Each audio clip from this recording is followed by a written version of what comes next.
Voilà, c'est donc Kiosque avec l'actualité littéraire de la semaine et c'est Violaine Vanoyek et c'est Franck qui m'accompagne à la technique et nous parlons aujourd'hui des origines du vin. Nous avons donc très rapidement abordé l'histoire du vin en Île-de-France en sachant que ce vin était autrefois très apprécié, qu'il recouvrait tous les coteaux,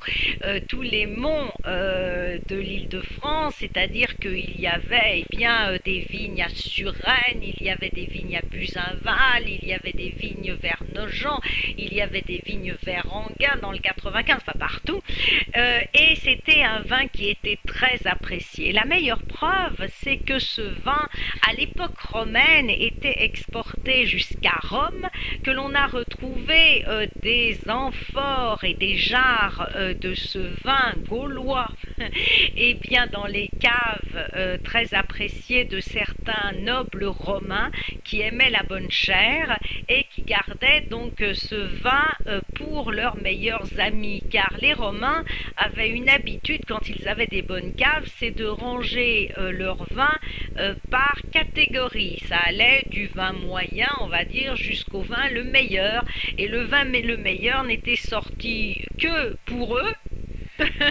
ou bien que pour les amis très proches. D'ailleurs, de nombreux historiens et de nombreux poètes souvent traitent de pingres un petit peu tous ces Romains qui avaient des caves fantastiques et qui n'en faisaient pas forcément bénéficier les amis. Voilà.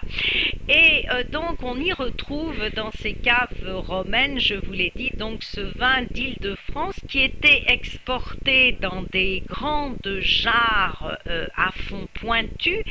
puisqu'elles pouvaient être ainsi fichées en terre, qui avaient des grandes oreilles aussi, puisqu'il fallait évidemment les porter. Alors on les portait soit sur l'épaule, soit à l'aide de grandes perches, et on pouvait ainsi les caler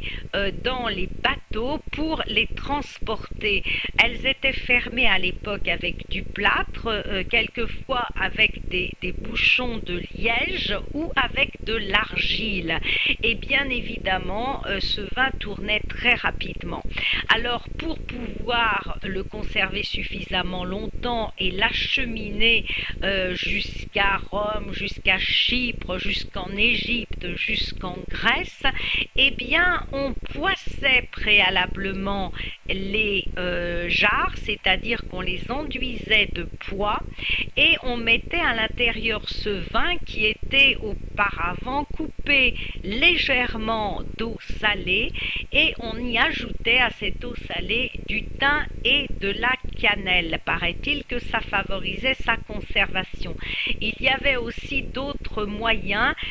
qui étaient par exemple de rajouter un petit peu de miel, mais il ne faut pas croire que les anciens appréciaient particulièrement le vin qui était trop sucré. On sait par exemple que le vin à Rome était bu en sorte d'apéritif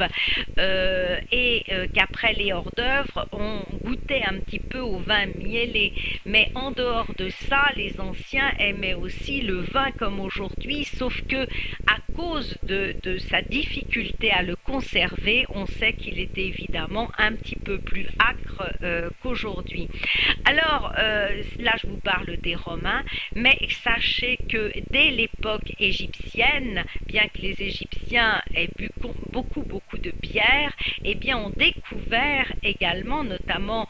dès l'époque d'Hatshepsut, de Toutankhamon, de Toutmosis, d'Aménophis, on buvait du vin et on va donc revenir justement sur cette époque ancienne et la manière de conserver ce vin.